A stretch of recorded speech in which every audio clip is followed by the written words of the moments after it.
ভালো খেলাকে নিজের ভেতর ধরে রেখেছে। দূর পরবাসে খেলা হলেও লিওনেল মেসির জন্য এদেশের মানুষের ভালোবাসা কোনো সীমানা মানে না। বিশেষ করে বাংলাদেশের তরুণ প্রজন্মের কাছে তিনি কেবল একজন ফুটবলার নন, এক আবেগের নাম। আচ্ছা, যদি কখনো রূপকথার মতো সত্যি সত্যি ফুটবলের এই জাদুকরের মুখোমুখি হওয়ার সুযোগ মেলে, ঠিক এই প্রশ্ন রাখা হয়েছিল ফুটবল প্রেমী বাংলাদেশি তরুণীদের কাছে। মেসির সামনে দাঁড়ালে আবেগে কেঁদে ফেলবেন নাকি বুক ভরা ভালোবাসা জানাবেন? কি বলবেন তারা? চলুন শুনে নেওয়া যাক তাদের মুখ থেকেই।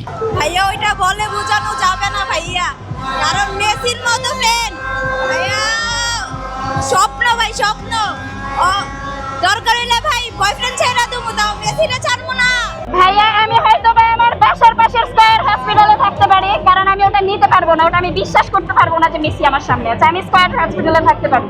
আমি আসলে মেসির কাছ থেকে আলাদা করে এই যে স্ট্র্যাটেজিক যে মেনটেন করে বা এত বছর ধরে সে যে নিজেকে মেনটেন করেছে সব কিছুর জন্য, এই টিপসগুলো নিব যে সে কিভাবে এত বছর পর্যন্ত ভালো খেলাকে নিজের ভেতর ধরে রেখেছে। প্রথম দেখায় তো আমি তো অবাক হয়ে যাব। আর আমি বলবো যে I am sister from Bangladesh, let's do flag dance. কারণ আমি ফ্ল্যাগ ড্যান্স করি, ফ্ল্যাগ ড্যান্সের মাধ্যমে আমি রিপ্রেজেন্ট করতে চাই আর্জেন্টিনা বাংলাদেশের যে একটা ফ্রেন্ডশিপ, সেই বন্ধনটাকে ফ্ল্যাগ ড্যান্সের মাধ্যমে রিপ্রেজেন্ট করতে চাই, সেটাই বলবো। এটা কখনোই হবে না, আর আমি ঘুমায় ঘুমায় স্বপ্ন দেখতে পছন্দও করি না। কারণ হচ্ছে মেসি যদি বাংলাদেশে আসে তাকে মনে দূর থেকে এতটুকু দেখতে পাবো, জীবনে নিজের সামনে আনএক্সপেক্টেড ভাই, জীবনে দেখা যাবে না।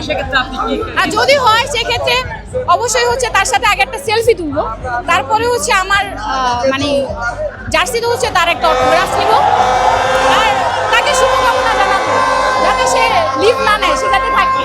আলবিসেলেস্তাদের 10 নম্বর জার্সিতে বুথ গোটা বাংলাদেশ।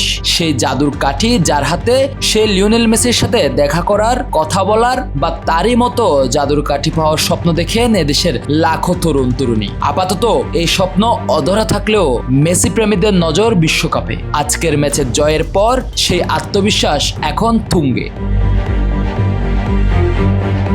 আজহার মাহমুদ, প্রতিদিনের বাংলাদেশ।